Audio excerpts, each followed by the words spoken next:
আসসালামু আলাইকুম, কেমন আছেন সবাই? নতুন আরও একটি ভিডিও নিয়ে হাজির হয়ে গেলাম আপনাদের সামনে। আজকের ভিডিওতে আমি একটা নকশি কাঁথা ডিজাইন শেয়ার করেছি।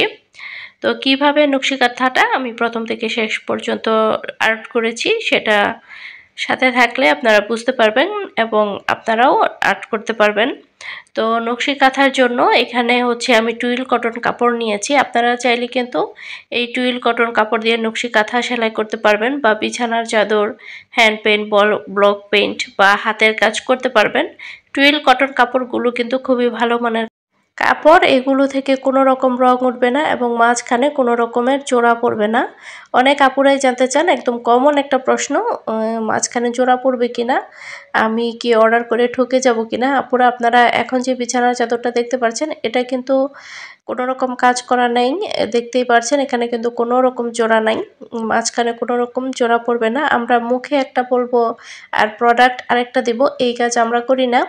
তো এখন পর্যন্ত আমরা যতগুলো প্রোডাক্ট দিয়েছি আলহামদুলিল্লাহ আমাদের কাস্টমাররা কিন্তু অনেক বেশি খুশি ছিল এবং খুশি আছে আলহামদুলিল্লাহ।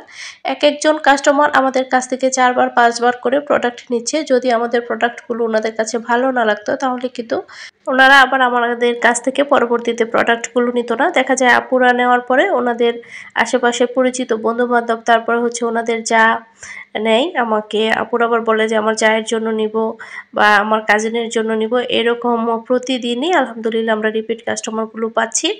তো প্রত্যেকটা বিজনেসের মধ্যে যদি রিপিট কাস্টমার না পাওয়া যায় তাহলে কিন্তু বিজনেসটা কখনোই বড় হয় না। যাই হোক, এখন আমি সাদা একটা বিছানার চাদরের কাজ করছি, দেখতে পাচ্ছেন এটা অর্ডারের একটা বেডশিট। আপু আমাকে ডিজাইনটা দিয়েছিল, তো আপুর ডিজাইন মতো আমি কাজটা করে দিচ্ছি। তো একটা ছবি দিয়েছিল আপু। তো যাই হোক, আপনারা যদি এভাবে করে কাস্টমাইজ করে নিতে চান তাহলে নিতে পারবেন। অনেক আপুরা সেলাই করিয়ে নিতে চাচ্ছেন, কিন্তু সেলাই করার মতন সময় আমার কাছে নাই।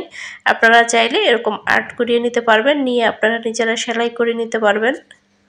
একটা বিছানার চাদর অনেকটা সময় লাগে ড্রয়িং করতে, অনেকটা মাপঝোপের ব্যাপার আছে, দেখে নিশ্চয়ই আপনারা কিছুটা হলেও আন্দাজ করতে পারছেন। একটা বিছানার চাদর 7 ফিট বাই 8 ফিট বেডশিটটাকে একটা দেখতে পাচ্ছেন ছোট্ট একটা স্কেল দিয়ে সম্পূর্ণটা ড্রয়িং করা কিন্তু মোটেও সহজ কাজ নয়, আবার অনেকটা সময় সাপেক্ষ ব্যাপার।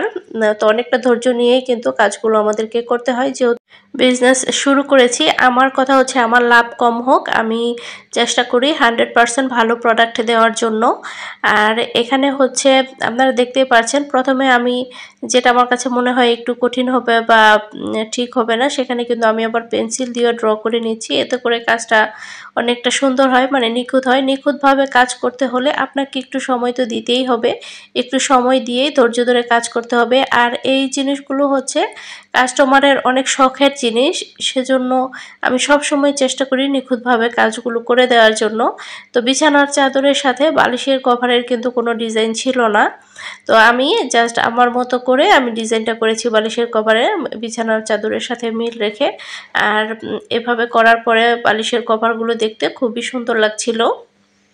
তো আপনাদের কাছে কেমন লেগেছে আমার আজকের এই বেডশিটের ডিজাইনটা অবশ্যই জানাবেন। আমার কাছে পার্সোনালি এই ডিজাইনটা খুবই ভালো লেগেছে। সিম্পলের মধ্যে গর্জিয়াস একটা ডিজাইন, নিচে সম্পূর্ণটার মধ্যে চারপাশেই এরকম করে দেয়া আছে, আর মাঝখানে যেইভাবে করে দেয়া আছে সম্পূর্ণ বেডশিটের মধ্যেই কাজ করা আছে। আর এই তো পার্সেল দুইটা রেডি করে ফেলেছি, একটা এক কালারের যাবে আর একটা এই যে এটা যাবে।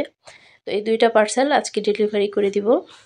তো আমি সব কিছু রেডি করে রেখেছি, তারপর ডেলিভারি ম্যান আসলে ডেলিভারি করে দিব। তো আজকে যাই হোক, এখানে শেষ করছি। সবাই ভালো থাকবেন।